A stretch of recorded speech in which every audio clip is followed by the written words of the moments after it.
Hi, this is Joseph Arthur. Thanks for checking out Come to Where I'm From. Please support us on Patreon, patreon.com/come to where I'm from. We are an independent podcast, and any contributions you can make are greatly appreciated. Do you want me to get you some water? We'll have some water. Just water? Yeah, water's great. Bottle or tap? Well, doesn't matter. Does matter. I think tap's better. Bottled, no. Bottle tastes better, No, it's got fluoride in the tap water. so that's better or worse? No, that's terrible. Fluoride's bad, but what about the bottle? What about the bottle? Oh, there you go. You're See? right. No, you're right on that. The plastic. Yeah. Yeah. But I'm trying to be eco. I don't know what's better. I know it's confusing times, Craig. We're living in confusing Dude, times. The utmost confusing. Yeah. I mean, every day brings a new hell. There's a song. How you been? Good. Good? Pretty good. Yeah. What have you been doing? Working on music, painting. Trying to get by like a character in one of your songs. Have you been in town mostly? Yeah. Let's see. I've been working with Peter Buck too. All right, in Seattle or in Portland? We made a new album. Cool. Yeah, new Arthur Buck. Cool. Yeah. What And about you? I've been the whole steady's been doing some shows, and I just got back from a little run. I'm going to Europe with my band, the Uptown Controllers, the solo band. A couple weeks. And I love the solo album. Thank you. And the Hold Steady album, both albums. I'm really excited. I'm really busy, but busy's good, You're so good. Yeah. It's like, yeah, man. Yeah. I mean, I guess that's what you want, right? Yeah, you want life to chase you. Well, this one guy said to me one time, if you're ever like running through an airport, that means someone wants you on the other side. Yeah. And that's good. Yeah. Yeah. Yeah, even if it's some other version of you on the other side that wants you. Yeah. I mean, it's you're going somewhere. Yeah. Have you heard from Craig lately? I did hear from him like a month or so ago, and he said he was getting sober. Yeah, I heard something about. I have not talked to him. I heard something to that effect. Yeah. So he was good. The text. It was a text. I think we texted back and forth. And I think you might have gone in to something. Gone in. Yeah. Which is good. Yeah. I didn't know he was struggling. I mean, more than usual. Right. Well, I haven't seen him much since he moved back to Minneapolis, but that can be a place that you can kind of get lost. Yeah. What place can't be a place? Right, but I don't know, man. For those of us who grew up there, I feel like it's a particular type of darkness, Oh yeah. Or it's coldness, I guess. Yeah. Why do you think that? I think I just think it's the dark. I think it's the gray. It's the cold. It's the indoors. It's the lack of sunshine for a long period of the years. Yeah. That's what and kind of a culture built around drinking. Yeah. Is that right? That's like maybe that's always been. I mean, maybe that's everywhere. That seems like it's here too, right? I mean, yeah. But New Orleans. Yeah. Maybe a little less party drinking. A little less New Orleans seems like fun. Yeah. I don't know. Yeah, well, it does seem like it. Yeah, it reminds me of, because I'm from Ohio, and the guy in your song, the friend with the death wish, moves back to Ohio. Yeah. How come Ohio? Oh, I don't know. I took personal offense to that. I was like, hey, wait a minute. I lived in Ohio as a young man for a little bit. In Cleveland, yeah. Yeah? But I was really young, 3 and 4. Uh-huh. So, but I think Ohio, I don't know, Ohio's been in the news a lot lately since the last election. Right. Do you know what I mean? A kind of and I think the Rust Belt in general has been, with both the economy and sort of the Trump swing kind of state thing, but also the opiate crisis hitting hard there. Yeah. So I feel like Ohio is a place that maybe was on my mind. Yeah. I can't even tell you what part of Ohio he went back to, so maybe it's hopefully not Akron. A state of mind. Yeah, it is a state of mind. But it's so similar to Minneapolis, I think, except without even there's rock and roll. There's obviously Minneapolis is. Akron has a huge rock and roll. From the James Gang to Devo to Black Keys. Black Keys, obviously. Same high school as me. Oh yeah, cool. Yeah. Cool. I have good friends in Akron. I just was hanging out with them this weekend. So. I have good friends in Akron. I just can't remember any of their names. How often do you go back to Minneapolis? Oh, I'd say Just three times. I mean, it's probably like 2 shows and a Christmas visit. Or, that's probably usually about average for a year. Yeah, where do you play there? Last time I played the Fine Line in downtown Minneapolis. I love playing First Avenue when that works. Yeah. Done a lot of outdoor. The Hold Steady does a lot of the outdoor beer Right. thing like that. The big summer thing. Yeah. But First Avenue is always the room you want to play. Like Right. that's the one you're kind of like, can we do First Avenue this time? I know. But you can't always do it, right? So Yeah. I like 7th Street Entry, too. yeah. Well, I mean, have you ever played there? oh yeah. I played there. In fact, the last time Hold Steady went back in October, we hadn't played there in a while. Mm-hmm. We did a big outdoor Surly Beer Fest, and then I wanted to do the one thing the Hold Steady somehow because we skipped the entry. We never played the entry. Somehow on all the shows we played there, we never played the entry. So I was like, we got to kind of check that box, right? Right. So we did played on a Saturday night, and then Sunday we did 2 shows in the entry, a double header. Nice. And that was kind of like how the shows were when I was growing up, a 4 o'clock all ages for the applicable stuff, the punk and hardcore stuff. 4 o'clock all ages, 9 o'clock drunk show. Right. So we did that, and that was a lot of fun. That was kind of a throwback. You played 4 o'clock? 4 o'clock, yeah. Doors at 4, doors at 9, I think. That's fun. Yeah, it was really fun. It was we just did, I think, DJs for openers, so there wasn't like moving the gear, Yeah. So it was pretty easy. That's cool. Yeah, man, I love your new album, the Thank you. solo one. It's kind of, I don't know, man. You're kind of in your own lane, really, in terms of songwriting, storytelling, songwriting. Everyone always says you're a storyteller, so I don't want to say the same thing everyone else already says. But I don't know, man. It's pretty cool. Thank you. I mean, this Yeah. record has been, I felt like, I made 3 records with sort of the same people, and this one, it just feels like you further distill it, Mm-hmm. I mean, just the process of making it with the same people. The first one I made with these guys, Joe Russo and Josh Kaufman, we're just getting to know each other. But, the third one, you're like, hey, man, that actually sucks. Don't do that. And, Right. no offense is taken, Yeah. So you can kind of move artistically, have like a shorthand and also a communication that works and is Yeah. fruitful, The production's really good on it. That's Josh Kaufman, who's really helped me a lot, both in songs and producing the records. He's a very special guy to me. And, we get it. I show him the songs early, and he tells me what he likes and doesn't like. And sometimes I push back, but he's usually pretty right. Yeah. And we've got somewhere cool. And I think the nice thing, obviously I'm in a big rock and roll band with the Hold Steady, but with the solo thing, making a record with just a small group of people, just Joe, who plays drums and percussion, and Josh, who plays pretty much everything else. Yeah. If the song, say, doesn't need a bass, Yeah. you don't have to have weird conversations about it. You just Yeah. don't put it on. Right. When Doves Cry doesn't have a bass. Right, exactly. And you're like, wait, this song sounds done, Yeah. You don't have to keep hands busy. Right.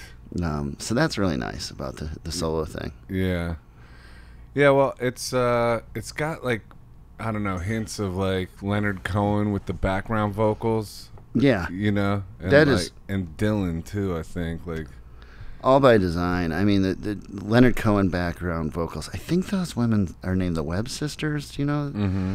I think they sang on Tom Petty's.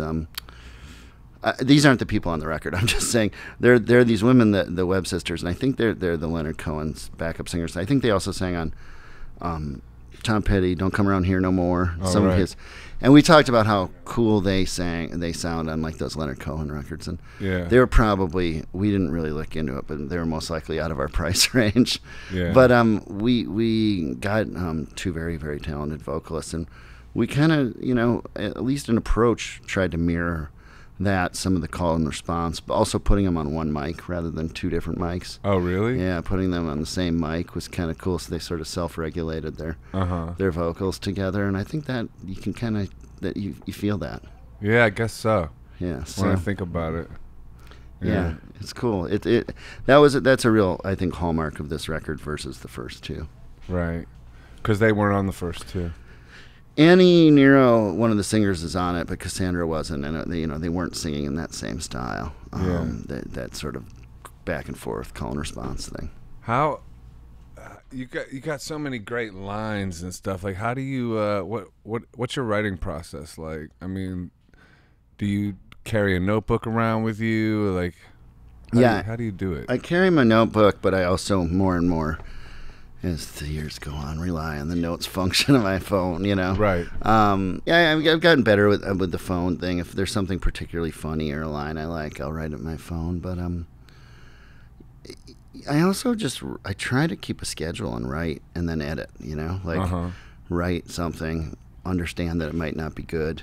Yeah. And then come back to it and say, how can I make this good? Right. Or what's the one good thing about this right now, and what, if I keep one line. Yeah. Then let's build on it there, And you write every day? Not every day. I mean, I sort of go in periods where I write every day, like writing, in a writing period. But I try to do something every day, creatively. I think like it's either writing or sort of taking something in, like reading, or watching a film or going to a museum, something that you're considering things in a creative way. Do you feel that way? Yeah, I mean, I do, like, I don't know. I mean, I'm always kind of pushing towards something. You know what I mean? There's no relaxed period. Right. I've never been relaxed. No, yeah. And I mean, does the painting inform the music? Yeah, I guess so. It enables the music. It like I don't know. They're just both activities. Right. And then the writing, it's like now I'm getting ready to go tour, and I got a new album coming out October, and getting ready to tour for the first time solo. So I'm just really concentrating on learning how to do that again. So in that way, I'm not writing as much because I'm like more just getting ready to perform. How about when you tour? Can you write on the road? Yeah. Can you? Good for you. Yeah, because once I'm like in that mode, then I'm just sort of like, But the songs pile up so much that then it almost like sort of dissuades me from writing more because I feel like I have too many already. It's like when you have a big pile of books next to your bed. Yeah, and you're like, you can't read anything. Someone says, I got a great book. And you're like, I don't need it. Right. But I think that's I don't think that's good. I think because I should, like, listening to your stuff, I'm just like, man, I got to try harder. Like, you're inspiring. Thank you. Yeah. I feel like I used to be able to write better on the road. And now I can only just get scraps, Really? And then I have to come home and arrange them, But at least there's something. Yeah. But it feels like, I don't know, I guess, it feels like there's like I fight an ability to concentrate more as I get older. Like I find it harder to concentrate, which I think is probably not what most people find. Well, I feel like that's the human condition right now. I think we're all having a harder time concentrating, and it's by design. Well, the technology it's is the certainly... fluoride in the water, dude. It could be. It could be the plastic bottles, though. It could be plastic bottles. But, these are weird times. And I think that's even, I kind of want to get at the point that you're kind of an outlier even more so in these times. And, like, what do you think, like... Do you think there's new songwriters that are... That noise went away. I don't know what just happened. But do you think there are new songwriters that are doing the... Like, from that sort of, place of, like, the Dylan, Lou Reed, Leonard Cohen, like, heavily lyric-based, like... excellent lyrics. Yeah, I mean... You know what I mean? The one guy who put out a record, I think it was last year, that struck me as... very much that is Damien Jurado he's from the West Coast somewhere. I don't know him, but I know who he is. That's a really cool. His last record was very, very much that, and really hit a tone of kind of a loneliness and people out there searching and in a storyteller way that I thought was really moving. What's that record called? Do you remember? It's something like The Horizon Just Laughed. That's probably not right, but if you some of those words are in there. Yeah. And that it's got a very cool. I feel like a very Western vibe. That's one I can think of. There must be more. I can't say I'm always on top of new stuff. Right. I try to be, but then it's also like going to the record store. You can't remember what you're looking for, Right. But I think like to me, it's like the stories. I think like as far in regards to this times we're living in, I think one of the things that's happened since like 2016 or even 2015, well, really what happened in when I made, because these last 3 records I made, I consider kind of a trilogy. Mm-hmm. And what happened before that was my mother passed away. I'm so sorry. And thank you. But it was, and it was, I went back. She had cancer, and I went back, and I sat with her, and I luckily had the time, and she passed, and it was, obviously extremely sad. But there was moments of it that were very human and very beautiful. Mm-hmm. No, we had a good relationship. It wasn't, there wasn't like any bad things to reconcile or anything. It was That's good. It was pure and nice. So, but when I got back, I was here and I was kind of, sliding into some grief and anxiety. It was kind of this thing where like I wasn't getting anything done. I was like, I did my laundry today. Right. Like as if that's an accomplishment. Sometimes it is, though. Yeah. Some days it is. Some days it is. But I was definitely in the time where that wasn't an accomplishment for a day. So, right. But I was talking to a buddy of mine, and his mom had passed a few years before, and he talked about how he'd be on like the train or crowded train or something that you're usually kind of annoyed about, right? And he'd find actually a lot of empathy and love for the people around him, in his grief, in that everyone around me is going to suffer. Yeah. Everyone is going to hurt, and this is going to happen to everyone. And I've heard from people who have children that they can feel the same way after having a child, especially for the first time. Mm-hmm. So I think and then to get out of my grief, I just started punching the clock, writing songs, and I didn't even know what I was writing. But eventually, those turned into the first record, Faith in the Future, and then I made these 2 more kind of quickly.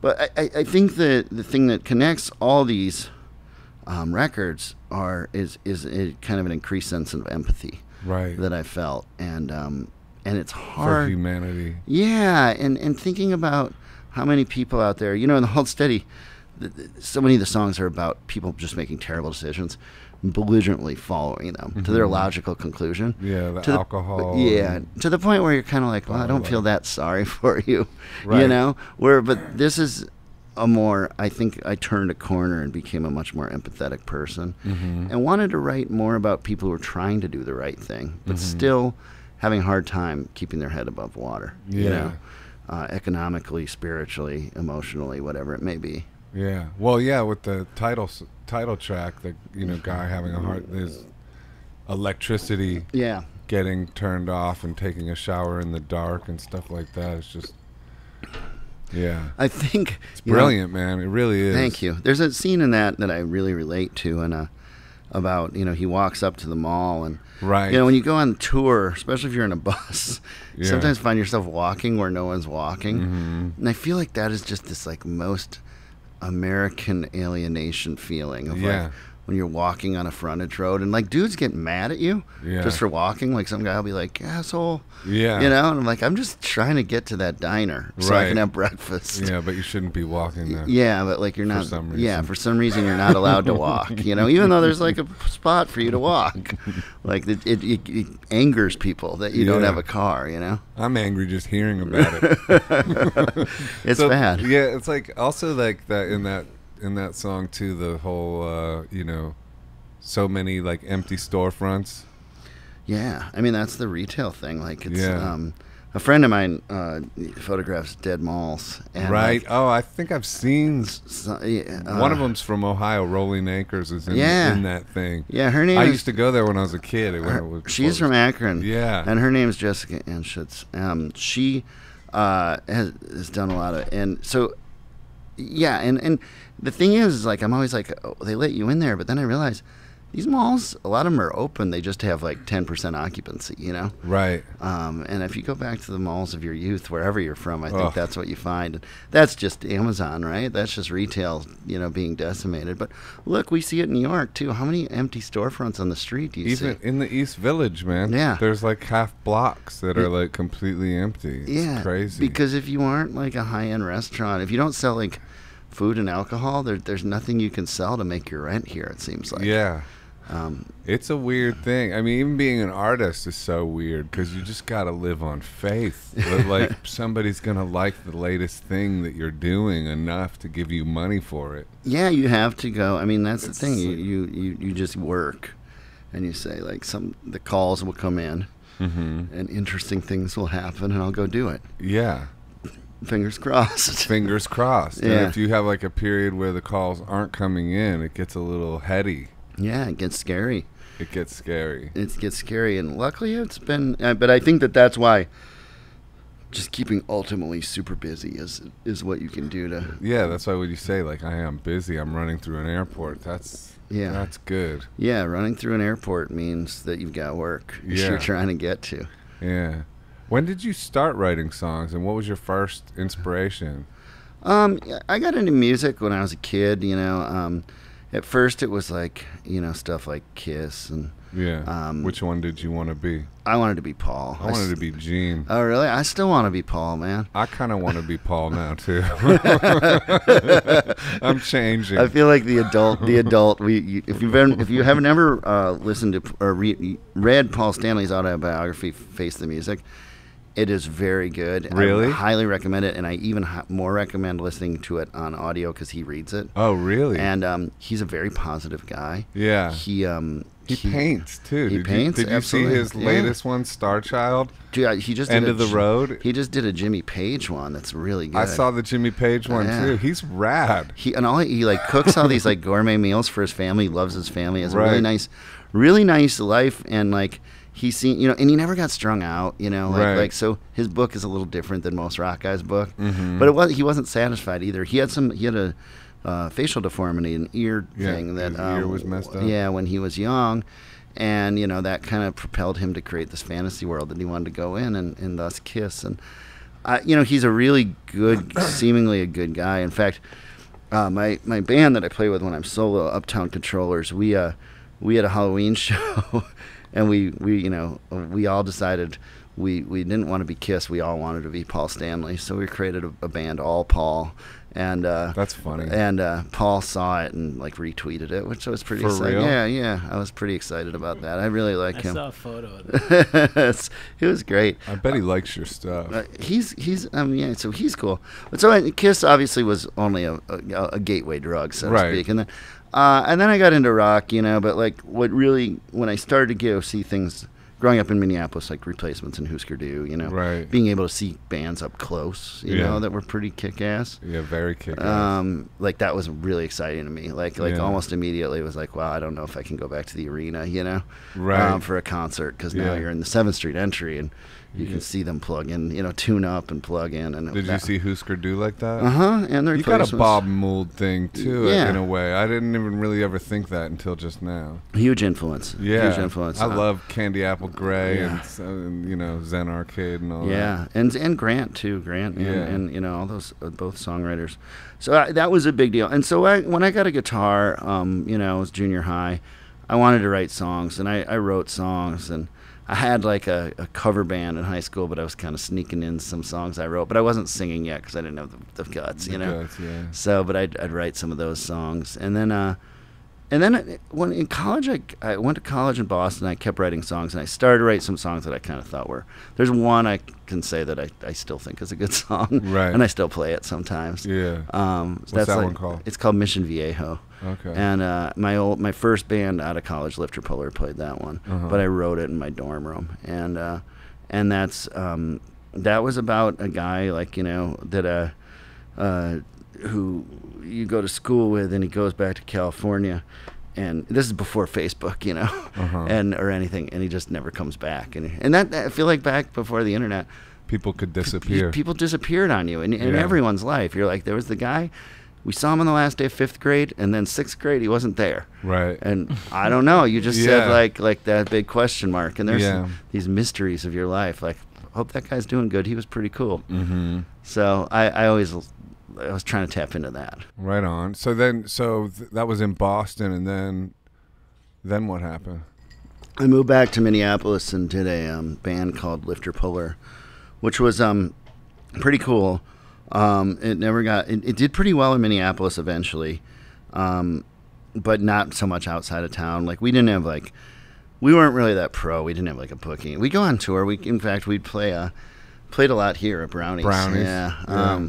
But we didn't have a book agent. We didn't have a real label until our last record, and we, it was a struggle, but it was a lot of fun. It was pretty wild. Like, it was, and we made some good music. And then after that ended was 2000, and that's when I moved here. And I took a few years off, and then Tad from Hold Steady was actually in Lifter Puller. He played bass in Lifter Puller. But he moved out here in, I guess, 2003. Mm-hmm. And I was like, by that point I was kind of bored, and I wanted to be in a band again. And what were you doing outside of the band? Were you working a job? Or? Yeah, I was working a job. I was working at a place called Digital Club Network, DCN.com. It was kind of like that first internet boom, where a lot of people were working in that thing. And I came out here and I could have a job. I knew someone who gave me a job, and I was it was an internet thing that was like webcasting shows from all these different clubs, including here at Brownies. Oh, interesting. And the technology was not that advanced yet. It kind of looked like you're watching a band on a security camera. Right. But that's what we were doing. And the idea, I think, was that it would grow, technology-wise. But I think that, you ran out of... it just felt like that first round, at least to me, it felt like suddenly someone asked, wait, how's this going to make money? Right. And no one had any answers, and everyone got laid off. But that was that first era of the internet thing. But by 2003, I had the band, and then... I think 2005, we put out our first record, Almost Killed Me, the Hold Steady, in 2004. And 2005, we put out Separation Sunday, which did really well, and that sort of... kicked it. That's pretty much when I went pro, so to speak, Right on. What'd you study in Boston? I did communications. I was really kind of a medium student, I was kind of there because I was supposed to be, and drinking beer and wearing sweatshirts and stuff like that, talking to girls if I could, What kind of sweatshirts? Gray usually, mainly gray, logoed. Yeah. But I went to Boston College, which was I met a lot of nice people. It's a fairly conservative campus. I was I had a couple friends that were into music, but I'd also when I first got there, I was still kind of into hardcore, and I'd go down to these hardcore shows by myself, and the difference between a Boston hardcore show and a Minneapolis hardcore show is way more violent in Boston, so that kind of just freaked me out, and I started I think that may have kind of pushed me towards just listening to different types of music, because I knew I wasn't going to be holding my own in that world. Right. You're not hard enough. I don't think I'm hard enough, I didn't even aspire to be, but it was like, wow, this is really one step up. But you were into that scene. Yeah, it was kind of like, punk rock and music in general, but that was one kind of music I liked, What was it about that kind of music that intrigued you? I never liked... I liked it because there was anger there, and it's kind of... I never really liked metal for fast music because it always seemed too, I don't know, considered to be angry or something. I liked when really sloppy hardcore, like just a pure expression of eyes rolling back in your head and shrieking and kind of a little bit scary, things like Black Flag or Negative Approach, things like that were really not well thought out, but just kind of blasts of expression, emotion. Yeah, it's exciting to watch. There was also a sense of, with hardcore, most people were pretty young, so it was kind of like, the bands were. It was kind of for kids by kids. Mm-hmm. So if you're 16, like maybe the guy in the hardcore band's 19, where the guy in, the metal band is 36. Yeah, exactly. Or whatever band there was, Right. But yeah, I don't know. That was. I still like the idea of hardcore. but I don't pursue it at this point. Yeah, don't you have Kirk Hammett in a lyric? Yeah, in the New Hold Steady song, we talk about Kirk Hammett. Kirk Hammett makes an appearance. Metallica. Shout out Kirk Hammett. Yeah. He like. I saw a thing on Twitter today that was James Hetfield from Metallica was kind of doing a shout out to Eddie Money. Oh, that's cool. I guess they were friends. I like Eddie Money. Me too. And you do? Yeah. I mean, there's some really good songs. Yeah, I think so. Undeniable, great singer. Shaking. Yeah, Shaking. Fucking great. I think I'm in love too, like with it. But I think I'm in love. Hetfield in the Twitter thing, he signed off with his nickname, I guess, which he calls himself Papa Het. Papa Het? Yeah, which I thought was a pretty, I don't know. Disturbing. Not metal thing to do. I think it's Papa Het's a strange nickname, man. Like, I wouldn't choose that myself. He's new to Instagram, and he uses that as his handle. Yeah. Papa Het. I need to follow him. Yeah, I mean, Het means, I think hetero. Papa Het. Papa Het. Metallica now, it's Metallica family. It's all very domesticated. Oh, yeah. Yeah, I mean, I guess since that movie we got a little look behind the scenes. Yeah. What do you think of that movie? I thought... It was great, I mean, classic. Can you believe they did that, and that they released it and everything? I think when I first saw it, I was like, they released that? They're idiots. And now I'm much older, and I think, what a ballsy move. Yeah, and the other thing I thought was like, what the fuck? They're wasting so much money on this shrink. Like, it just was like, this is crazy.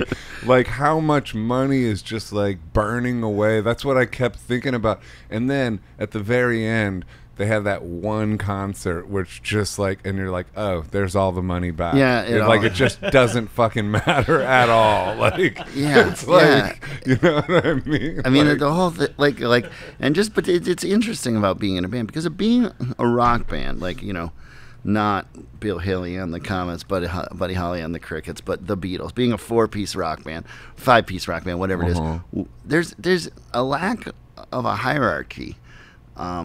Kind of. I mean, I think that if like a management consultant came in and studied the structure of a rock band, he'd be like, this is probably the worst business idea I've ever seen, because there's no leader, but there is a leader, but you can't be, you know what I mean? Like, but you can't say it. Yeah, you can't say it. So there's like these, and you can see it in that movie. There's these simmering, aggressions and whatnot. Like the part where he's like, who wants to write some lyrics, and everyone's just scrawling away, like, finally I get to write the lyrics, Right. and Hetfield's like, Jesus Christ, like, I write the lyrics, right, Right. And the part where they say that they don't want Kirk to play guitar solos, at least he did it with it directly. He just said, I think that's the terrible idea.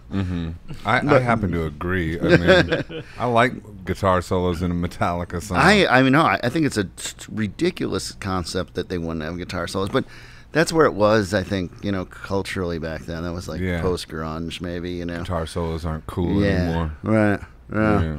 I mean, I think we saw that on a early Hold Steady tour, and I will say that, like, when the Hold Steady started, people were like, you guys have guitar solos. Yeah. So I think right at that time, guitar solos might have not have been at their peak. Their peak, yeah. So what are you saying about there's no hierarchy, though? Like, what do you mean by that? I think that, like, a rock band generally people think there's a pressure to function in a pure democracy that doesn't exist or isn't real, and isn't, at very least, is not a very efficient way to go about business, Right. And I think that can be harder for bands like Metallica or anyone as they get older, Yeah. I mean, if you're not living in the same house, you can't, like, what you might be if you're 20. You can say, if you're 20 and you're living in the same house, I made a flyer for the show Friday night. You guys like it? I like it. You should put the date up in the corner. Oh yeah, okay. All right, we're done. We made the flyer. Right. But if you're living, in 4 different cities, and it's like, we're making a poster for this tour, and one guy's not emailing back, and one guy, and the lawyer and the manager's on the email chain. Yeah, and all of a sudden it's like nothing's getting done, So I think that's probably what that Metallica movie was somewhat about. Yeah. It's interesting. But so you guys took like 5 years off, right? We took a couple years off. Years? No, it wasn't Not 5. It was like 2 probably when all was said and done. And that was very good. I mean, was that like a we might split up vibe, or was that just let's take a break? Let's take a break. Let's not. There was nothing. There was kind of nothing. We got to the point in the record cycle where like it was over, and it was like you want to like, you're like no one was ready to kind of like crank it up again. So it just sort of, there was nothing, nothingness. And then, after about a year and a half, 2 years, Boys and Girls, our biggest record turned 10. And it seemed like, we should do something for that. That'd be fun, And Franz, our piano player, had left in 2010 or 9. Came back. And then he came, so when that came, he came back, and then that became, so now we're a 6-piece. Steve, who kind of replaced Franz, is still in it. So we became sort of the super steady at that point. And that worked out, like, honestly, way better than I thought it was going to. What, 2 keyboards? Or? Oh, no. Steve plays guitar. So, okay. So we didn't have a keyboard. We kind of replaced him with a guitar. I got you. But then we came back as a 6-piece, and it sounded great, and the vibe was great, and, we've been doing it since. So, but a very different type of schedule. With the Hold Steady, we're doing weekends, just like 3, at least 3 shows in every spot. So we'll go, we do 4 at the Brooklyn Bowl in December. So you camp out for a second. Yeah. That's nice. And then we'll do 3 in London in March. And then we just completed and we'll do it again next summer, what we call Constructive Summer, which is 4 different weekends. So this year we did Seattle, Chicago, Nashville, Boston. 3 in each, although 4 in Boston. So, Thursday, Friday, Saturday. People come in, a lot of people travel for them. We play wildly different sets each night, and a lot of people go to multiple shows. It really kind of highlights the community that's around the band, and people have a blast. And we make merch differently for each weekend. There's Chicago merch, there's Seattle merch, whatever. That's and cool. It really has rejuvenated us, and I think it's a model that a lot of bands should think about because, it's like... It makes sense, and it's more fun. You can hang out in the town. And you see your friends. You have a lot better chance of eating healthy, I mean, if you're, because we're mainly going to bigger cities. It's not like, I'm starving. I got to eat whatever I can in the next 30 seconds, Right. And then, I also think there's a thing of, like, our fan base has gotten a little older, and a lot of them are guys that, and women that are employed and with children, etc. And it's like, all right, well, I can roll into your town on a Monday night. We'll go on stage at 10:30 if you want that. Or I can give you 6 months heads up, and we can all meet in Chicago for Thursday, Friday, and Saturday. And, get your friends together, and we're going to do this. And I think Plan B works better in that case. Yeah, people make a trip out of it. Yeah, and it's been really successful and really joyous. And I think it's taken a lot of the the grind out of it and really highlighted the good parts. And we can be sound check, for instance, is like music. It's not setting up or figuring out if everything already works. Set up so you can get together and jam for sound check. I mean, in Boston, let's rehearse this song for this show. Exactly. Like we played a song in Boston that we hadn't played since 2007, and like the fans love that. Like wow. So it's like, what can we do that makes this crazy tonight? Do you record the shows when you do that? Yeah. That's a good idea too. Do you sell them right there at the gig? No, but we're kind of working. We've been kind of putting them out here and there. We're kind of working on a plan to do something with the live stuff. You could sell them straight away after. Just get some CD burners. I used to do that. I used to carry around CD burners and shit like that. Who's a CD player these days, though? I don't know. That's true, though. People do them on USB flash drives now. Yeah. Okay. Yeah. We could just put them up on Bandcamp too. Yeah. Yeah. You guys do Bandcamp. Yeah, huh? we do. We'll do like put them up on Bandcamp, and then we have like a charity thing that we try to, when we do stuff like that, like please try to make a donation. What's Bandcamp? Bandcamp is just a way to like put out music, like SoundCloud. Yeah, exactly. Is it the same thing, but just a different company, or is it? I don't even know. Yeah. To be honest, but it's the same. It feels roughly the same, doesn't it? Like I'm gonna call my manager and be like, "We need to get on Bandcamp, dude." I mean, I think it's like just an easy interface, and it works. That's cool. Yeah, if you guys recorded the shows, I bet you people would love that. I mean, and sold them live right then. It's it's really cool. I mean, you know, I feel like it's a little bit of the. I joke that we're kind of it's the jam bandification of the Hold Steady, but it is. I mean, it's like and nothing wrong with it, and it's a very much a live music oriented thing, and it you know it is doing. You know, we don't jam per se as much as. You know, someone like the Grateful Dead, but we do have a catalog right now that's over 100 songs, so we can really pull out some surprising, you know, do you choices. ever do solo stuff with the Hold Steady, or probably not? Right? No. I keep it pretty separate. You got enough. I've got enough, and actually, like this band I've got with the on the solo side, the Uptown Controllers now is really developed into a really special band and really cool, and maybe like can be a little looser and a little you know, I think a little more like things like the Van Morrison's band is a you know something we look to, or NRBQ is another band I think the Uptown Controllers really look at. You know, like kind of a sort of South. There's like a southern band. Right? Yeah, like a soulful kind of, you know, like but something that kind of is a little light on its feet. Yeah, when I saw Van Morrison, I was tripping out that he had that one background singer dude that was like his light shadow or something singing with him. It was so wild. He's in a lot of cool bands over the years. Like you can go into a YouTube hole with him and be like, wow. Really? Yeah, I mean, there were times in the 70s we had like, you know, 12 people on stage with him, 13, you know. Interesting. And sometimes it looked pretty chaotic. Yeah. Fascinating guy, you know. Yeah, very. I knew his tour manager used to manage me for a second. Oh, really? Long time ago. Yeah, he told me some funky stories about being on the road, like getting called in the middle of the night, being like, "We got to change hotels right now," because he didn't like the curtains or something like that, and it was like 3 a.m. Shit like that.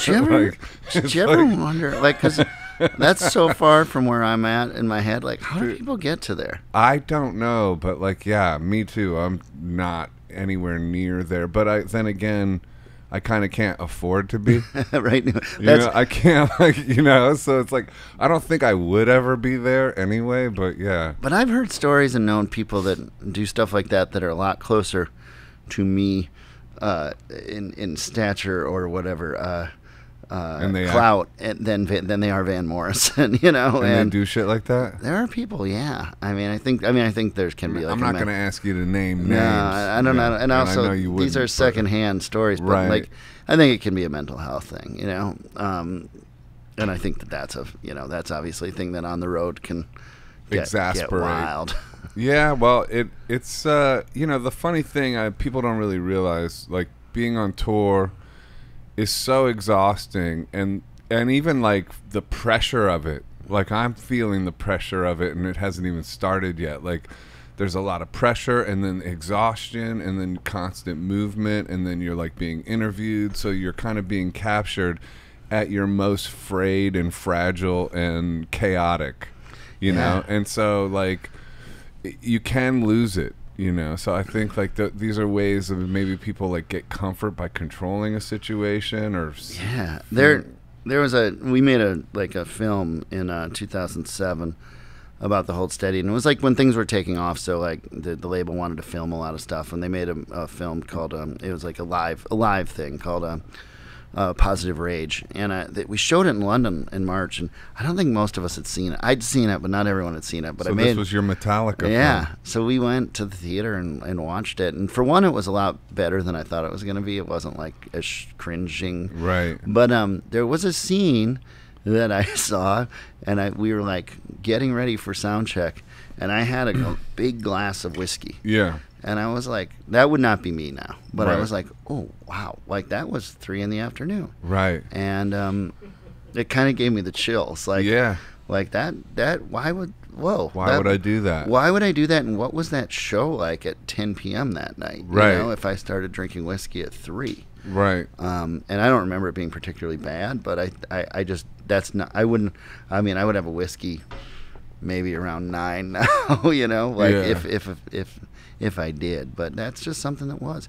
But one thing that do you feel I think you're saying what I feel is that anxiety before the tour is very common, right? I'm having it. Yeah. I'm dealing with it. I'm like not as like level as I had been like a couple months ago. I think it's really already. I think more and more I almost feel like it's like when I get on the roller coaster, it's okay. Yeah. But before the tour, it's like you're just trying to like control as many things as you can, and it's a freak out. And I found, I thought it was really sad. David Berman from very sad. Yeah, when he passed, he was really right on the eve of a tour, and I thought about that too, man. And I just kept thinking about that. I thought about it too, exactly that. I was like, because it doesn't, on the outside, it doesn't really make sense. It's like you've made this fantastic album. I get like depression and I get suicidal depression, but it just seems like on the outside, like logically, you'd go like, hey, why don't you at least see what this does? Because maybe this will up-level your life on some level, or maybe this will like bring in a new wave of like good feeling, Yeah, and but at the same time, and some of my other musicians I'm friends with immediately said the same thing, like, it's that pre-tour. It's the pre-tour. It's a real freak out, It's a freak out. And you're gonna get through it once you're in the van. Yeah. You're with people that care about you, hopefully, and you can kind of get through it. Or at least people that act like they do. Yeah, or, I mean, it's in their best interest to care about you from at least until the end of the tour, But yeah, I mean, I felt really bad about that one because it just felt like if he could have just gotten in the van. Right. I don't know. Who's to say? I don't know the guy, but like it might have felt better. Yeah. Yeah, he's another one that writes the really, strong lines that... He had a beautiful... Yeah, his writing is very, very beautiful and very, deep, very deep and kind reaching. Of stunning at times. Like where you go, ooh, ow. Yeah, exactly. Yeah, because we stopped at kind of like you got in after the Paul Stanley inspiration, then hardcore. But then when did the writers come into you that sort of inspire? Well, one thing, I mean, like I had hardcore and punk rock, but then the local stuff was interesting to me, like. The Replacements were, at least when I got into them, were maybe close to a punk band, but Westerberg was always, a massive songwriter as well. So that was an early one. And then after kind of hardcore and punk, I started, as things broadened, songwriters, and I mean, even going back to I didn't really listen to Springsteen until I was in my 20s. That wasn't like I got into Springsteen kind of late myself. Yeah, and I mean, I knew Born to Run. I thought it was pretty cool, but then I heard those first two where he's just like, greetings. Yeah, and it's just like he's just listing things. It's like he's describing everything so amazing, and that really, really hit me. Yeah. And then as I get older, and then I actually even like classic rock. Because of punk rock, I pushed it off, and like my 20s, I was getting into like the Stones, Springsteen, Led Zeppelin. I didn't do that in my teens because I thought it was. Not sort cool. of the establishment that I was fighting against in my own mind. So I kind of brought that in, and then you get into stuff like Dylan and Leonard Cohen, and Dylan especially is one where you're just like, you can kind of be a lifetime Dylan fan. Like there's there's guys that know so much more about Dylan than me, and people be like, oh, have you heard this bootleg from Passaic, in 1980? You're like, no, I haven't. And you're like, oh wow, there's this era, this tour, this band. Reinterpreting these songs differently than the ones I know, and that's a whole depth thing too. And that's that kind of artist, Lou Reed, Neil Young, Bob Dylan, those as I get older become more and more attractive because you're seeing a guy who did things or doing things their whole lives, and how they're keeping it interesting, rather than like just this one cool indie band that put out one record and then the next one kind of sucked and they broke up. Right. Like that's that's cool, but that's not as hard and not as interesting over a lifetime. Right. That's real true. Yeah. Yeah.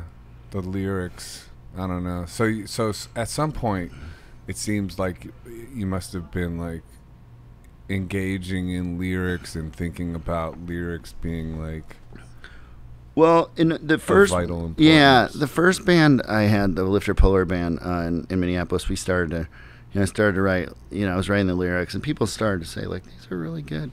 People seem to like them, and it's the kind of band where people would yell out the words, every. And then like the last record we did was kind of made it like a concept record.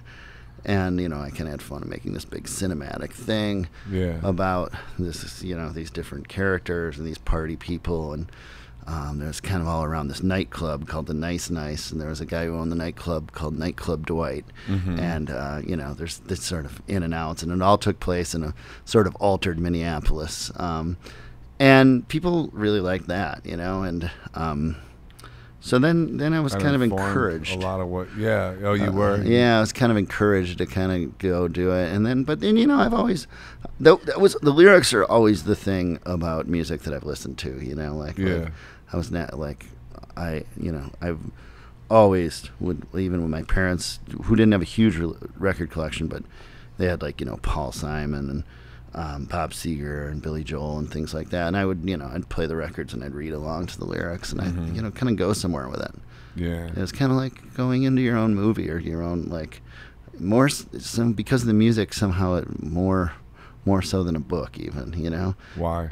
I think because in a song they don't spell out everything for you, and your imagination does the heavy lifting. Yeah, so you fill in all these details and kind of make it your own. Yeah.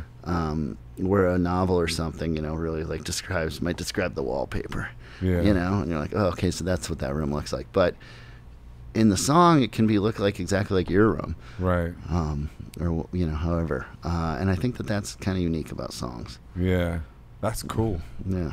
Yeah, like, did you ever meet Paul Westerberg?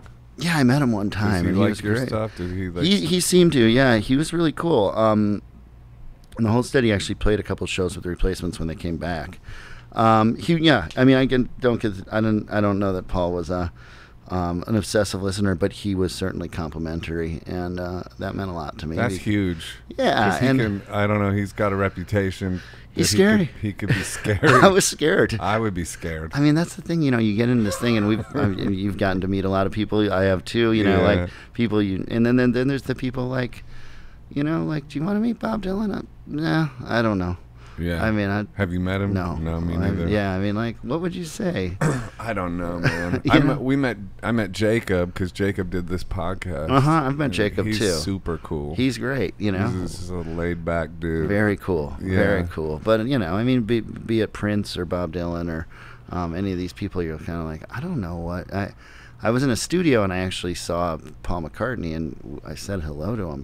I honestly thought I knew him because he was so famous. Like I came around the corner and I was like, oh, hey. Hey, what's up, Paul? Yeah, and then all of a sudden we shook hands and I said, it's a normal reaction. I kind of said, I got to get out of here. Yeah. Like, I mean, anything I say next is not intelligent, Yeah. Well, we both got to meet Bruce because we did that tribute show at Carnegie Hall. Mm-hmm. Yeah, and I met Bruce, and Bruce but he's very good at it. You know what I mean? I think he knows you're going to be nervous, and he kind of says, "Yeah, I'm gonna make it okay for you." Yeah, and he's complimentary. I mean, I know a lot of people that have been complimented by Bruce. Mm-hmm. Yeah, which is nice. He seems very interested in new music and whatnot. He seems to keep up with things. I don't know if it's. I think it's because of him, but also through his kids, and he's the best. But that's the difference between him. You do want to meet Springsteen, like you don't want to meet Dylan necessarily, or you're scared, or like barely anyone has like the amazing meeting Dylan story, right? Yeah, I mean, I don't know. I guess he's into boxing. Yeah, Bob Dylan. Like he has he's like a boxing gym somewhere where he hangs out in the office as the boxing manager. I've heard that he boxes. Rocky one too many times. Oh, he has that Hurricane song, right? Yeah. Boxing is a very romantic sport in that, I mean, it's mano a mano, right? Yeah. And so I think there's a lot of romance. It's like bullfighting and boxing, those are the two. I got into it. I've been boxing now for a few years. Where do you do it? I do it at Trinity. Where's that? Downtown. Okay. Yeah, I'm supposed to do it today at 5, but I don't think I can make it. How long do you go? Do you go 3 rounds? Oh, I mean, when I spar? Yeah. I can go 3 rounds. Yeah, that's about it. I mean, like, people don't realize how, I mean, you could run 10 miles and then spar for 1 round and be, like, exhausted. I used to watch some of it at school because I knew people who did it, and 3 rounds is like most people couldn't keep their hands up after that. Exactly. Like, they kind of slip down, Oh, yeah. It gets hairy. And then, like, and when you get winded in that sport, you're gonna get hit in the face, right? So it's like the stakes are really high. Like, I remember when I like made the decision, like, okay, I have to quit smoking or stop doing this. Like, right. Have you ever been to a boxing match, like a big boxing match? Yeah. I went one time over at Barclays a couple years back. I went to Barclays recently, and it was a scene, man. It was awesome. Yeah, there was this guy, and I went with a friend who was kind of at a hookup, and I remember seeing this guy come up, and he was in front of us at the VIP check-in, and he had these white shoes, a white fur coat, and a white stuffed like toy dog with him, stuffed dog, and I was like, this guy's a character. And he goes up there, and they don't have his seats, like, and I'm like, this is just some kook who thinks he's a, and they're like, sir, can you step aside, whatever, and I'm like, all right. So we go in, and we're sitting in our seats, and then 10 minutes later, it's the dude with the stuffed dog. He comes in, he's in the front row. He definitely got in. he definitely got in. They made a mistake, and they made it right, because but I was like, who's the guy with the stuffed dog, in the front? It's a wild energy over there. It is. Yeah, the white coat is, I can understand. The stuffed dog, not so much. The stuffed dog, I don't know, but I felt like it was his thing. And I tried to look it up, like, is there a boxing guy who's known for a stuffed dog, but I couldn't find it. Yeah, what do you think? Like, what do you think that weird energy is? I don't know. I mean, it's a sport, like, you're kind of, when people start getting hit and you're close to it, you can hear it and you can feel it, and there's a little bit of bloodthirst, from the crowd, and it was exciting. I mean, I have to say, it was exciting. It was. I saw, is his name Wilder? Devontae? Yeah, Deontay Wilder. Deontay Wilder. Yeah, I saw him fight a Polish guy. Which is funny because I live in Greenpoint. There are a lot of Polish people over there, and I saw people from my neighborhood like coming in with flags and stuff. But it was and it was exciting. And there's all the undercard too, of course. So you see a bunch, but it's when you're up close and you understand how hard people are getting hit and how many times. It's really something. Yeah. Well, there's a lot of just you can go down a rabbit hole of boxing as epic as music. I mean, it's that detailed. Once you start learning about it, they call it the sweet science, and it's like learning guitar or something like that. Well, I'm a baseball guy, and it's the same thing. You're like, you start to, like, if you're with your baseball friends, you start to pull out, like, the guy who played third base for one season on the Twins when you were 9 years old, and you're just saying names at each other, like, but that's sort of like being into rock too, like one hit wonders and whatnot, like there are these little stats and these little, or even that sort of Grateful Dead, like, the last time they played the song was 1981, and the last time a team got 2 triple plays in one game was 1981. There's this sort of stats thing that kind of like is very sexy for some people. Sexy might not be the right word. It's definitely not the right word. And for a guy that's so good at words, well, it's attractive is probably the better word. Sexy to some, I guess. Yeah. So are you into anything else like that that's like sideline from music, like any other passions? I like reading a lot. I like I run. Oh yeah. Yeah. I've never done a marathon, but I've done a number of half marathons. I went on a run today. Oh yeah. Yeah. Good for you. I went to the gym, but my knees have been hurting a little bit lately, so I haven't been running. But I like. Those are. I do like sports as a participant, as a like spectator. Yeah. And I like trying to keep in shape. But other than that, it's kind of reading, writing, and playing. You know? Yeah. What about, have you ever considered Broadway or anything, like writing a musical? That seems like I've definitely a next step. I've done, you know, some at least sketching on those kind of things, but it hasn't happened. You know? Like filling out your like a particular album that already has a kind of concept, and then going, I could just like fill in the spaces in between and create a whole narrative. I've been approached to do things like that, and I think ultimately what probably attracts me more is to create a new body of work that would work, you know. Especially being as prolific and writing as much as I do. It's not like, I have to, I don't know, there's something about going back to 10-year-old songs that's like, why don't we just write some new songs and make them awesome? Right. You know, like that's possible. You know, like, yeah, I'm with you on that. You know, we're not dead yet, man. Right, and there's just so much you know, but people, and you know, yeah, but so that I think I'd rather create something new. But it's a lot of the things outside of rock and roll, and maybe you feel the same way. A lot of the things I go and see out that aren't rock and roll feel very polite to me. And, you know, like a lot of the times you'll see a concert and everyone will just be sort of, like the cool thing about rock is it kind of like, you know, the guy hits the drums and it's suddenly loud and it's in your face and it's kind of like, so, you know, when I've gone to shows that are musicals, you know, the challenge I think would be to do something that feels impolite in some way or something, you know. Or not overly polite is probably the right word. You know, because there's you know, rock and roll in that atmosphere sometimes feels a little neutered or sterile. That's true. You know, so I think that's a challenge that.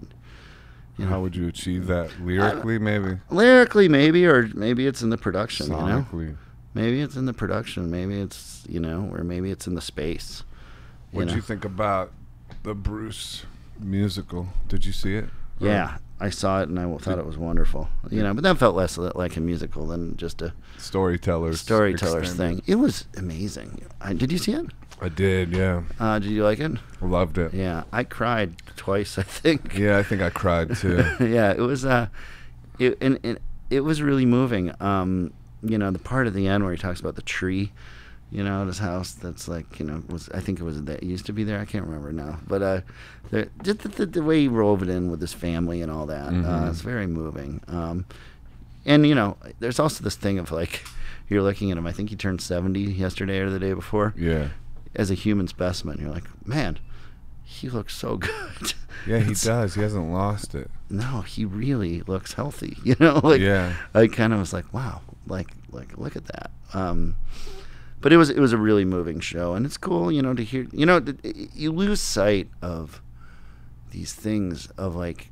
This sounds really simple or stupid, but you forget sometimes when these big, huge classic songs that they had to be written. Yeah. That like one day he had to say like, I'm going to write Born to Run. Right. Or I'm going to write a song, and that ended up being Born to Run. And think what that song's done just culturally.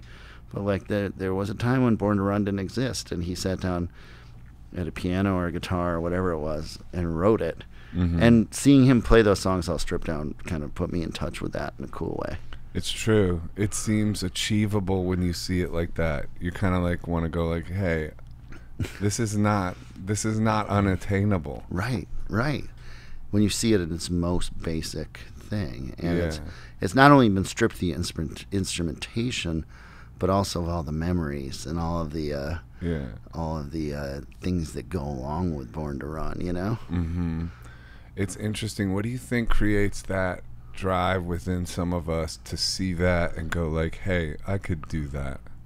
I don't know. I mean, I feel like the one thing I always feel like is that, you know, if I'm writing a song, it's like a song that I would want to hear, right? You know, like it's the things I like about this guy, or the things I like about these kind of songs mixed with these things I like about these kind of songs. So you're kind of ultimately trying to please yourself. I think that in some way it's just that. But I don't know. There's an inherent drive to share, you know. if I'm writing a song and I'm proud of it, I'm excited to play it for people. Mm-hmm. And I don't know if that's, just a pure ego attention thing or something more pure and honorable. I don't know. It's probably a mix. Yeah, I would say probably a mix. Yeah, it's healthy if it's a mix. Yeah. We need egos to survive here. Sure. The ego's, always, outcast as the villain, but, definitely, it's the car you're driving around in. Right. I don't know. Yeah. No, I get it. But I hope there's something more altruistic than just like look at me. But of course, maybe there is. Maybe well, there definitely has to be, because it's not it's not attractive if it's hey, look at me. If it's hey, look at me, it's not always entirely working. So you'd be like, I might try something else. So yeah. But yeah, there is some sort of, maybe it's a way of sharing something about yourself that, I think like great art, whether it's a novel or a song or a painting or whatever, you find something that you really relate to. You're like, I felt that same way. Mm-hmm. And so it's maybe about making those connections with people. Yeah, and sometimes you're written about as like, or maybe you've said that your songs aren't, like, they're more character based and not so personal, but I think they seem very personal, especially in the solo side of things. Yeah. The Hold Steady, like, I kind of write, I'm mainly writing the lyrics to the riffs the other guys are bringing in. They're so big, I always want something big to happen. Someone has to fall off a roof, get shot, Mm-hmm. Getting taken out by the local gangsters or whatever. But in the solo stuff, it's, even if it's not about me, it's very much about people I know and the kind of things that I see. Or the path your life might have taken. Yeah. It feels like to me. Yeah, I think there's a John Gregory Dunn, Joan Didion's husband. I think his name's John Gregory Dunn. He said that the first character in every novel is the author. Uh-huh. And I think that's true. I think you can't come up with these people unless there's somewhat related to you. Yeah. Yeah. Like, have you ever heard of the simulation theory? No. What that is we're it? living in a simulation. Many simulations? Is there like all? Yeah, and then there's like an infinite number of simulations possible, and the fact that this could maybe be like our original time here is like 1 in billions of a chance. Right. That we aren't in a simulation. If you believe that within the timeline of humanity that they'll one day be able to achieve creating simulations that are indistinguishable from reality, or at least make the person within the simulation feel like it's reality. Yeah. Then this is already a simulation, most likely. This is trippy. I don't really believe. Yeah, it is trippy. It's fun to think about shit like that. I find it fun. Yeah, and like I don't necessarily believe it or know. Should be a concept album. Yeah, maybe well, the it could be a lot simulation. of concept Well, albums. there's already a million of them apparently. Yeah. Because it exists. But yeah, like it could be like alternate realities that you're writing about, alternate versions of yourself. Sure. They're definitely like, and especially in these last 3 records, definitely people that exist in my world in one way or the other, Yeah, that's interesting.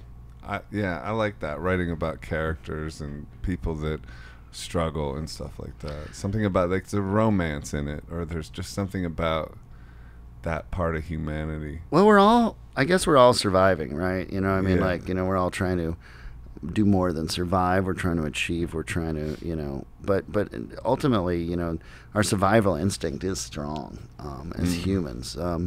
It is. And so, like, all these people I'm writing about are survivors on some level, and some are going better than others, But they are all survivors, like we all are. Yeah. How much has music helped you heal, both in writing it and also receiving it? And then how much do you think music helps heal others? I think it's huge. I think back to my, my own journey, experiences.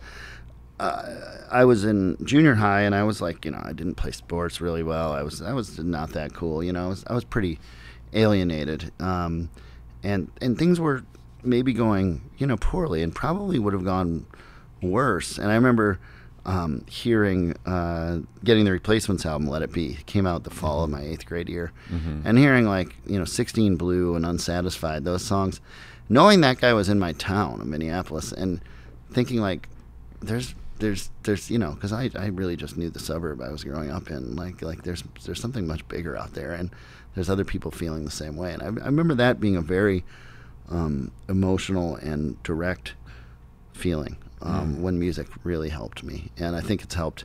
I think then it allowed me to, and it allowed me at that point to realize that it's a bigger world out there. It's also throughout my life allowed me to connect to other people, and even as a fan, you know, even as high school, you know, when I found my group of friends, then, you know, you go to the concert and you all like this thing, and suddenly you kind of got a community. a community. And then, you know, as a songwriter, I hear all the time when we play, both in the Hold Steady and then with this work, how people have been, you know, really moved and changed. And, you know, the Hold Steady has a song called Stay Positive. And I heard last year, I was up in Washington State, and I heard from a guy who had was over in Afghanistan and you know, came under heavy fire, and he was telling me that he kept singing that song to himself and wow. and got through it. And so those are, like, you know, hugely moving things to just hear. Yeah. And you know, beautiful, obviously, but and scary, but it obviously connects. You know, I think that there's this other level of communication that music provides that we can tap into somehow, that maybe will always be a mystery, but it's very important. Yeah. What part of you do you think is trying to communicate on those other levels? Is it like a spiritual thing? Yeah, to you? it's spiritual. Yeah, it's spiritual. There's a lot of that in your stuff too. Like praying and this and that kind of thing. Well, I was raised Catholic, so I think about that stuff a lot. There's a cross on your solo. Yeah. I was raised Catholic, so that, you know, there's always a place in that, in my world, and in music, in my music.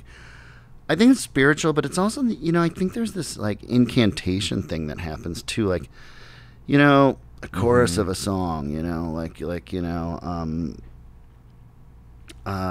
whatever song, you know, you're hearing, and you hear the chorus, and it's let's see, I'm trying to think, there's one on the tip of my tongue, but only love can break your heart, you know, Neil Young, you know. So you listen to that song, and he says it a bunch, right? And it's got a good melody. But only love can break. And that sticks in your head that day, and you kind of keep repeating it, and it's almost like an incantation. It's a prayer in itself. What is an incantation? An incantation's like well, I think it would be like, at least if I'm using the word right, it's like it's kind of a prayer. Yeah. But also, like, I think it would be like, sort of mantra-y? Yeah, but you know how like I have a dream, like he kind of keeps coming back to I have a dream. It's almost like I think a variation on a theme. That's how I'm using it. I believe that's correct, but it's a prayer, a mantra kind of, you know, something like that. And you might go off it and come back to it. Yeah. And I think that that sort of repetition and melody can reinforce some of the messages in a way that, you know, writing them down or reading them off a page, or you know, or getting told by a teacher or a professor isn't going to do.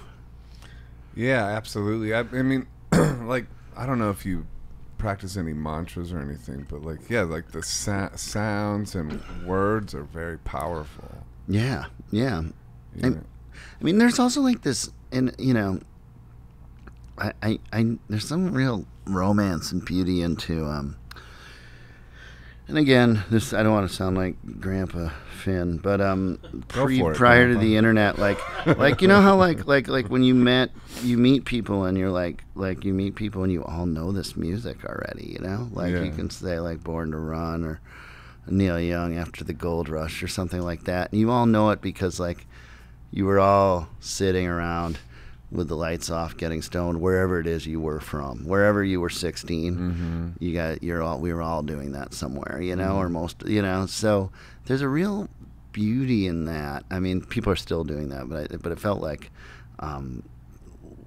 almost like more mysterious in some way to me before we could do it just, you know, off a computer. But still, there are these kind of shared cultural things that are part of being a music fan or a rock and roll fan that are romantic to me in that sense. Yeah.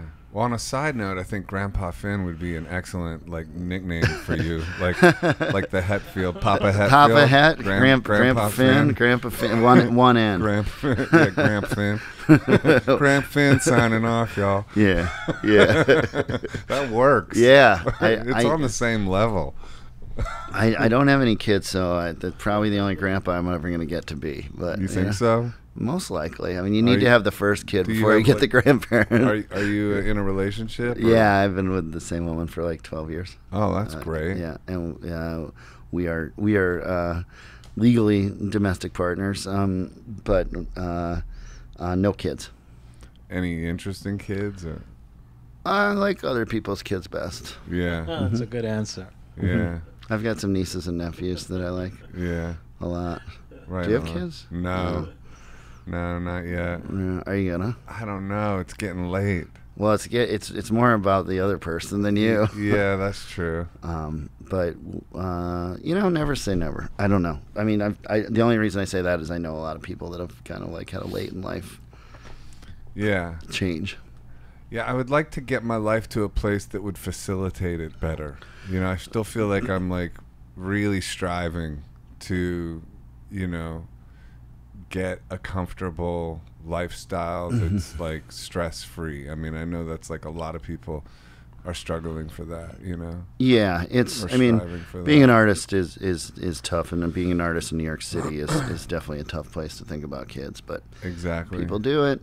People do it. Yeah, people do it. So do you pray at all, or do you have any kind of religious or spiritual aspect to your existence? I go to mass.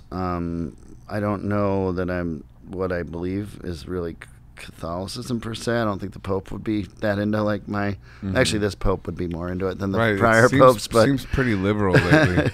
Yeah, but I like the rituals of mass. I can go in there and I don't really pay attention. I just kind of shut down. It's a quiet place for me to go.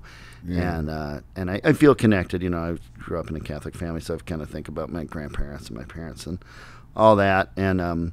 And I do pray, not down on my knee by my bed, but, sometimes in quiet moments. My girlfriend meditates. Always I've tried my hand at that a little, but it's never quite taken, although I believe that I do not need to be at all convinced of its benefits. Yeah. I just wish I could stick with it a little more. It's not easy. Yeah, there's this general feeling you're not doing it right. Right. That's the fear. Yeah, am I doing this right? But I know people in my life, people close to me, that it's made huge changes to. Yeah. But I think I'm kind of like the old school, that going to mass and zoning out, and that's attracted me. And to be honest, for a long time I was looking for this perfect church that would line up with what I think and how I want it to be. And then I was like, it doesn't need to be perfect. It can be perfect up here. Yeah. Especially living in Brooklyn, there was one church I found that I liked. It was in Manhattan, and then I'd go to the subway and it'd be closed for the weekend, and it was hard to get there. And I was like, I'm just gonna start going to the closest place and making it good in my mind. Right. So I don't go every weekend or anything like that, but I do go when I can. That's cool. Yeah, that energy of devotion is nice energy, I find. Yeah, and it's the one kind of place you can be in, and it's not hipster. It's just a cross section of people, and all kind of focused on this thing. And every once in a while they say something that connects, and every once in a while they say something that totally offends me. So, it's a grab bag, but it's still nice. It's still nice. Take what you like and leave the rest. And also, it's, with the rock and roll lifestyle of sorts, if I'm in the church at 9:30 on a Sunday morning, that means I'm living things are going pretty good. That's true. Does your girlfriend do yoga as well? She has done yoga. She does do some yoga, yeah. Yoga's awesome. Yeah. I've tried yoga. That's I really think that's another thing I should, because as I'm getting older, I like running and I like going to the gym, but my flexibility is becoming an issue. Yeah. Well, they say you're only as old as the shape of your spine or the health of your spine. Okay. At least that's what you do yoga? I do. I started doing it a lot. How often? Like I was going every day. Like since the tour anxiety started. I've been going a little bit less because it just feels like there's more, Things to do, yeah. I'm a little bit off balance, so I'm trying to get, more on balance before this tour starts. So I should go every day. But. The other thing that I do that is maybe sort of meditative is 2 years ago I adopted a dog, and just the walks, like walking around slowly because it's a little dog. It goes really slow, and just like not cruising all the time, to just be like walking really slow around a couple blocks for 20 minutes a few times a day is in it. I try not to take my phone, and it's just sort of this space in the day, and I almost divide my day up. Like I'll get up, I'll walk her, and then I'll do my like writing and creative stuff, and then I'll walk her around lunchtime, and then I'll do my kind of administrative stuff, answer emails, whatnot. And then I'll walk her around dinner time, and then it's like... And then what? Then maybe, try to think about if I'm going to make some food, and wait for Angie, she's a nurse, come home, kind of transition into nighttime and put the day... Behind you. Yeah, and so there's these kind of walks that bookend the day. That's nice. Yeah, and I think that's been really nice. What's your dog's name? Rosalita, like the Springsteen song. Oh, right. I actually read that, or heard that. Yeah, because you sang Rosalita. With the Bruce, the boss, yeah. So And he told you to take a verse. Yeah, and it was pretty... I remember, I watched you were there. that. That was Dude, cool. It was awesome. That was a lot of fun. That was a big night. Yeah. Funny, that was cool because like that night we're talking about being at Carnegie Hall with Bruce and the Bruce Springsteen tribute we all did. We did Atlantic City, but we had actually talked about doing Rosalita, so I had learned it really well. That's awesome. So I came in, and then finally prepped. they're like, we're gonna do Atlantic City. I was like, fine. But then when he's like, does anyone know Rosalita? I was like, I've been like working on this for 2 weeks, So because it's a hard song to like remember. But they had lyrics, but I didn't need them. I was like, but yeah, so you crushed. I remember that very well. My dog, I named her Rosalita, and it's been a really cool thing. I never had a dog growing up. It's actually a very nice, like really nice thing. And I will say that the like Polish ladies around my neighborhood treat me way differently than they used to. Oh, really? Yeah. They trust you more? Way more trust. Way more acceptance of, as Angie and I walk around together with it. Because I'm guessing with a child they'd give you more acceptance too, but just even being another level up. Another level up. I think I would hope. I mean, it's more of a commitment. Let's be honest. But shows you're responsible. But it shows, and also shows maybe we're not going to be gone tomorrow. You know what I mean? Or it shows we're a unit. Or something. I don't know. Really, I was surprised how much it changed my relationship with my neighbors. Really? I didn't know them. I've lived in the same apartment for like 10 years. That's amazing. And then all of a sudden it's like, oh, hey, what's your name? And it's also like an inroad for them to be able to talk to you because they can first talk to Rosalita. Yeah. And be like, hey, and then all of a sudden you're there. Yeah, and it's funny. It's funny that like at first it was like, wow, this is totally opening up my neighborhood, and now it's a little bit like sometimes it's like, oh, we can't walk down that street because that crazy person's there and they're going to talk to us. And, right. So that's actually opened up some like, pitfalls too. So it was a rescue, huh? Or did rescue, yeah. What kind of dog? It's like a terrier, but maybe a mix. Like I think it's a Cairn terrier. It's like, which is what Toto is in Wizard of Oz. Oh, okay. But with a mix, something with a big underbite, like a Lhasa Apso or a Shih Tzu or something. Yeah. Like big underbite, but small dog. It's nice. So veering a little bit, like in terms of like when you got a lot of success in the music business, did you have any downsides to that in terms of like old relationships or like any kind of envy or any kind of weird darkness that came from it? Yeah, there was definitely it wasn't so much like envy and that kind of thing, like bad relationships that came up from it so much, is that I had a really hard time when we kind of crossed the line into a couple things. One, being being recognized and being famous.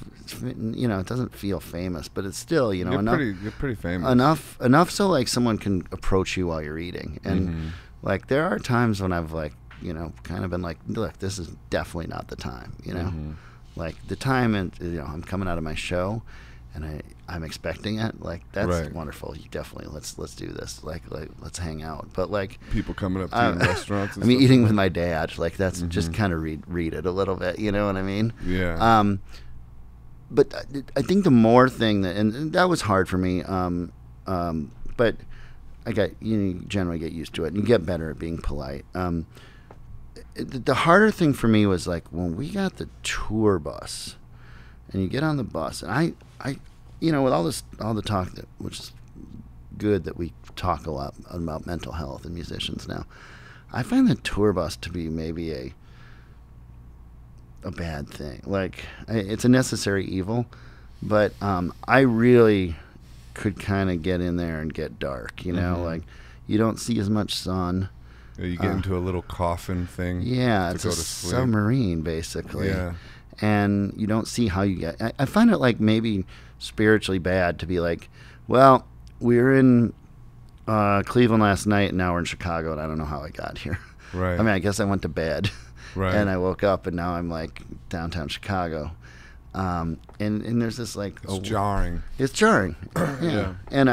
And you can sleep a lot. If you get into the wrong sort of depression, you can like go to bed for 14 hours in that thing. And I had a hard time like for a few years because of that. Like I guess it was a mild depression, but also mainly when I was on tour. But just sort of like waking up at sound check, that kind of thing. Like just being a little unhealthy in my mind. So I kind of do at this point prefer a van tour.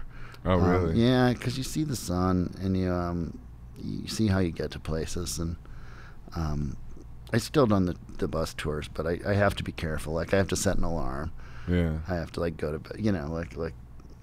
Like watch it a little bit, or things start to slip away. Yeah.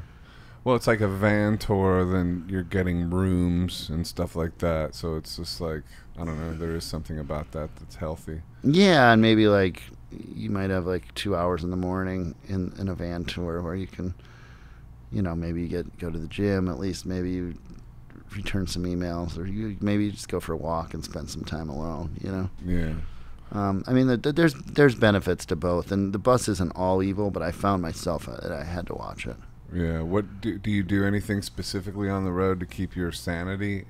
Definitely a little alone time every day. Like, and especially like if I'm on the bus, like the big thing is just to get up and walk. Like walk for a half an hour straight, and then just say like, is there any coffee around here? Right. But like walk until I kind of walk off the sleepiness, and then I think exploring a little bit is helpful for me, knowing where I'm at. Right. Like, I like understanding where I'm at. I think that grounds me in some way. Yeah. If I can walk around the neighborhood and be like, all right, well, I think there's a supermarket over there if you needed it. Looks like there's some coffee over here, and I sort of understand at least these 3 blocks around here. Yeah. That's helpful to me, rather than like just to go right in the club and I don't know. A blur of backstages. Does that make sense to you, or do you totally? Have you ever had that? Like, do you have that like where do you have to like watch for things on tour? Yeah, I mean, for me, it's like it's just an exercise in keeping my state of mind good. Like that's kind of what touring has become, right. And even just life, actually. Yeah. Just like that's where yoga and running and all that comes in, because if I don't constantly work towards that, my gravity is earth-shattering depression and panic and anxiety and just if I let myself go, it goes like pear-shaped very quickly. I think it's like a boulder. You're either pushing it up the hill or it's rolling it down, rolling back. You're either busy being born or you're busy dying. Yeah. So it's that. Like, and it's like, I guess as the years have gone on, it's obviously more that than ever before. And I guess just working and having long periods where I'm really doing well in terms of keeping my state positive and like, you know, and not being able to kind of lean on other things, you know, like be it drugs and alcohol or even just like success, you know, like having periods of real stark reality, which have benefited me greatly because they've got me into things like I decided to get busy being born. So, you know, so then I'm acutely aware when I'm not doing that.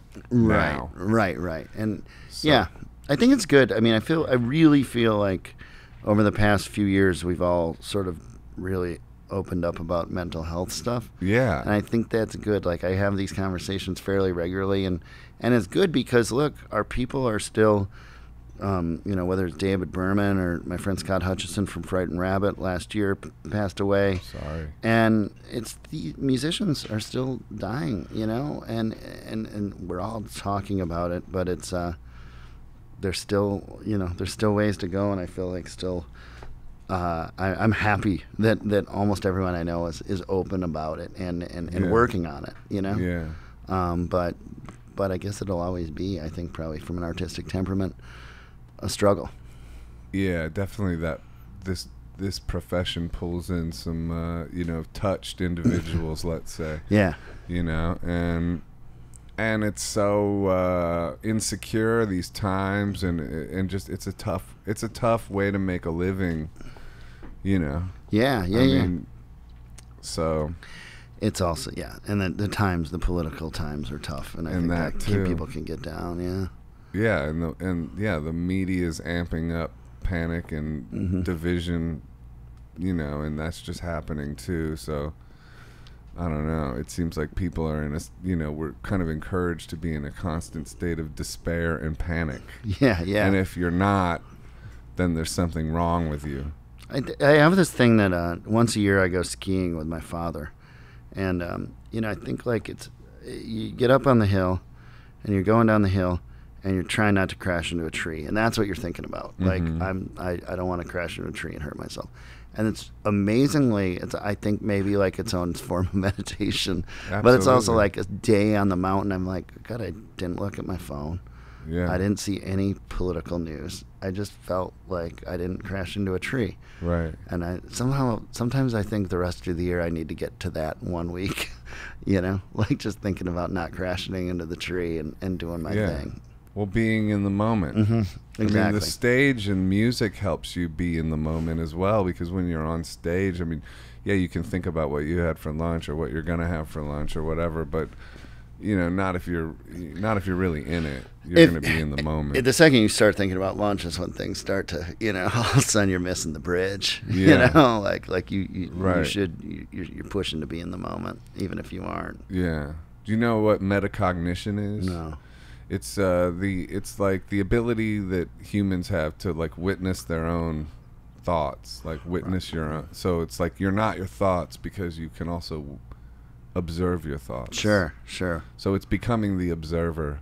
It's like a practice of like, and that's kind of meditation too. It's like, so if you're like thinking about lunch on stage, you can be like, who's thinking about lunch, and then you can be like, who's asking who's thinking about lunch. right. You constantly like up level your perception of the thing. The Russian dolls kind of come out, and you say to the next one, like, stop thinking about that. Yeah, it's good. I mean, it's like if you like observe yourself, it kind of takes you out of yourself, which is I guess also like what songwriting is to some degree.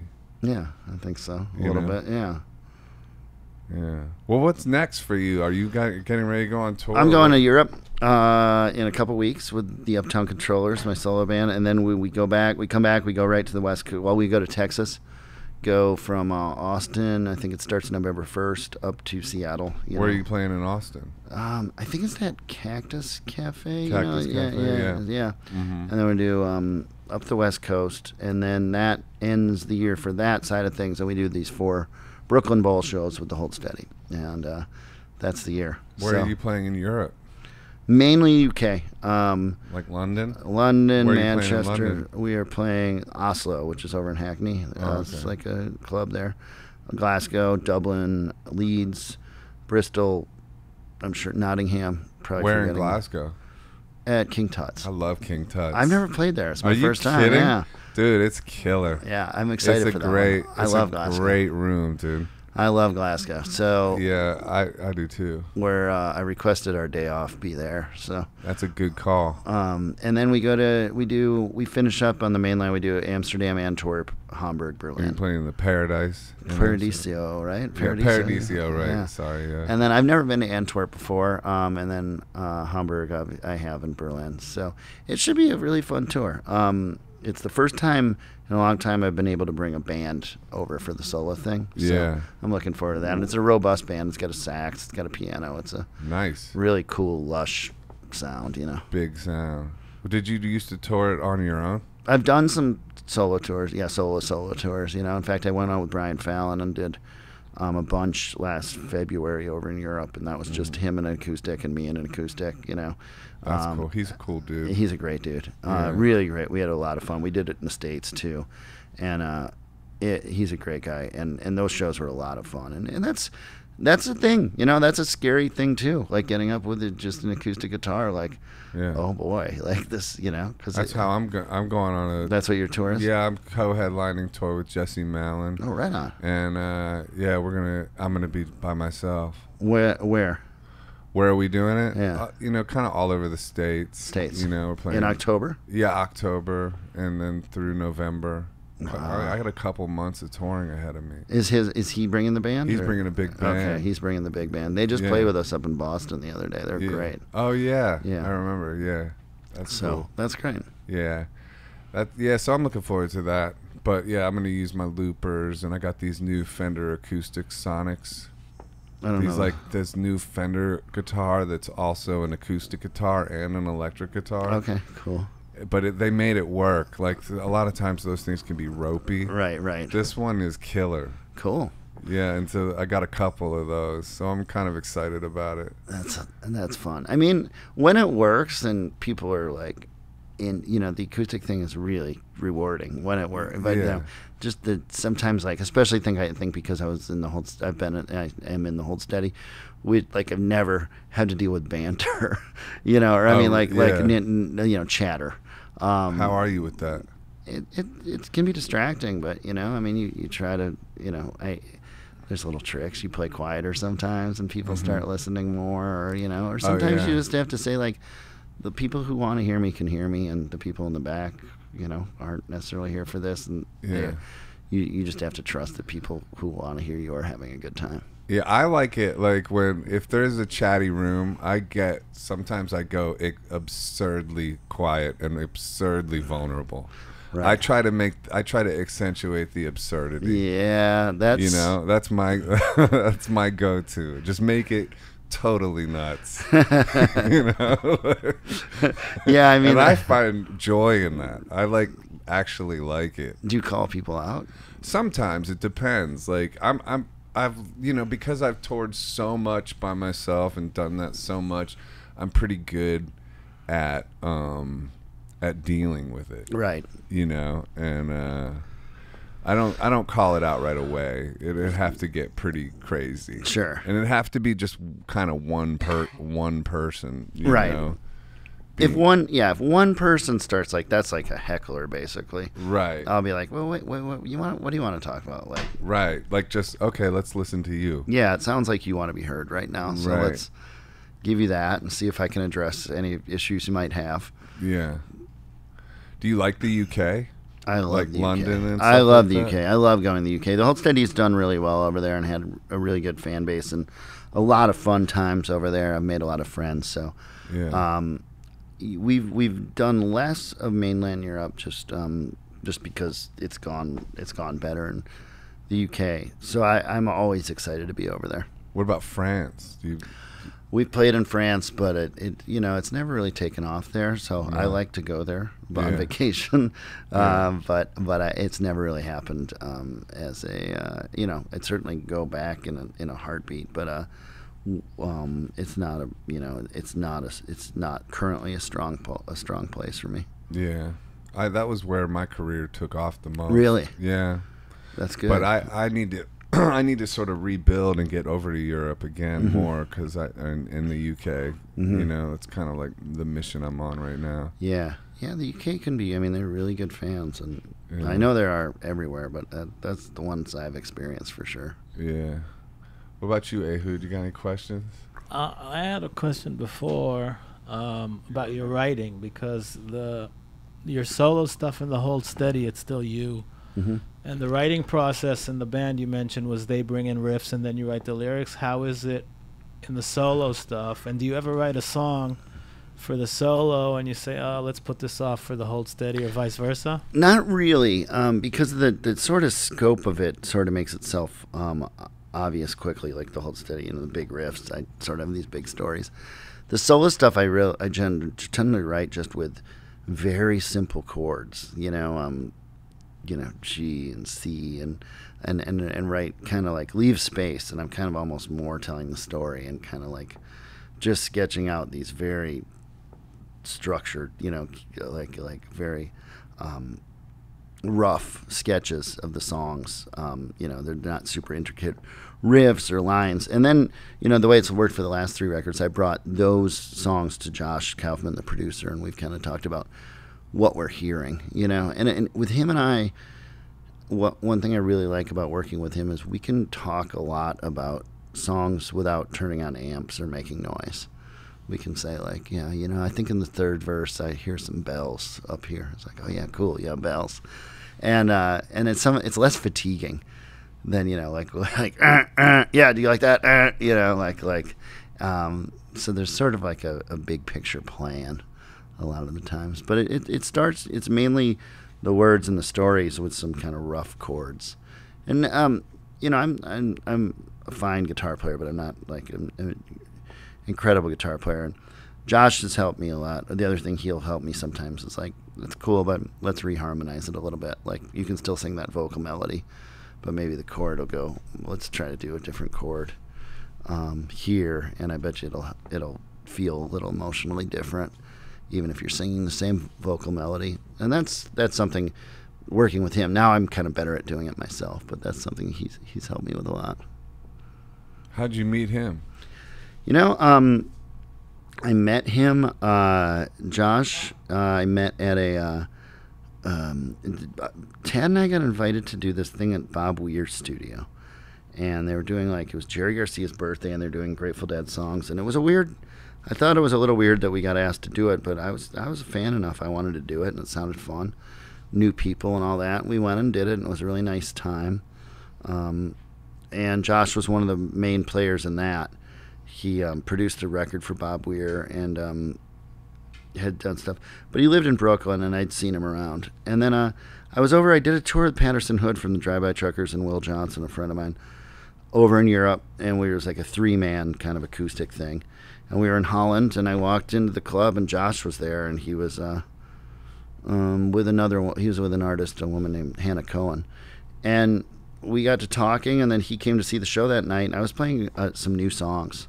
And he was like, if you need anyone to help you with those songs, those are good songs. I could help you with those. And I looked him up when I got back in the States. We had coffee and started recording, and honestly, feels like we haven't stopped recording. I mean, we made 3 records in 5 years, so it's kind of like, we were recording the next one before this first one came out, like we've just kind of, we'll go together and we'll record like 5 songs at a time.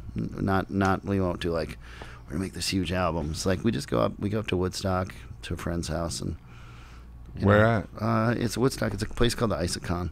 Oh, okay. It's a guy named Dan Goodwin, and it's he has like cool gear in his house. It's no Right. isolation, and we just do it like that, and it's great. It's like all it needs to be, Yeah.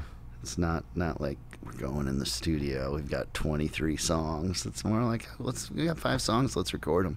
Yeah.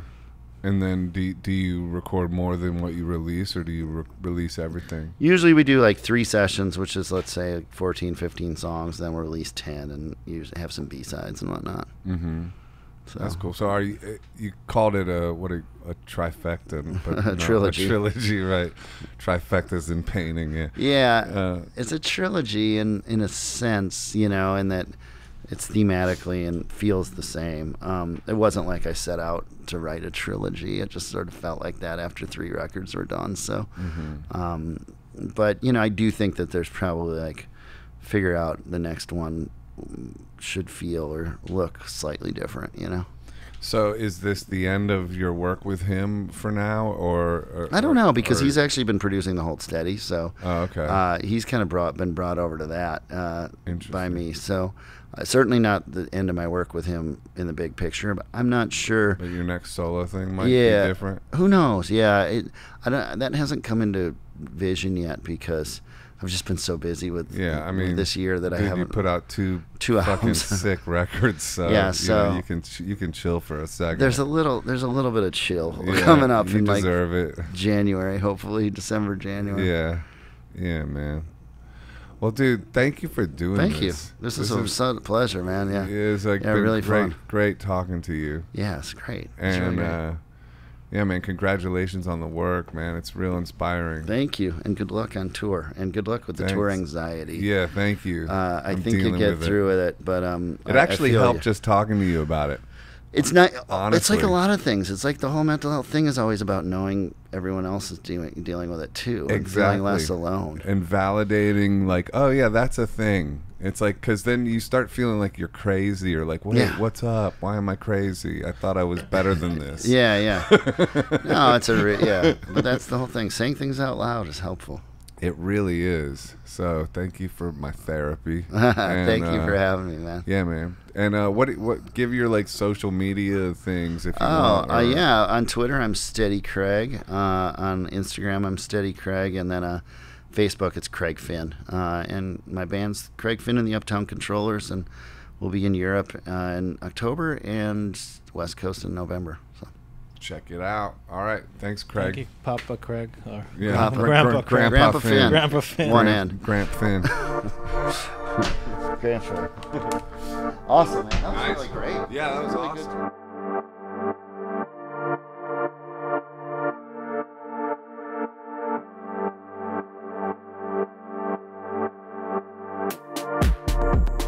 Hi, this is Joseph Arthur. Thanks for checking out Come to Where I'm From. Please support us on Patreon, patreon.com/come-to-where-I'm-from. We are an independent podcast, and any contributions you can make are greatly appreciated.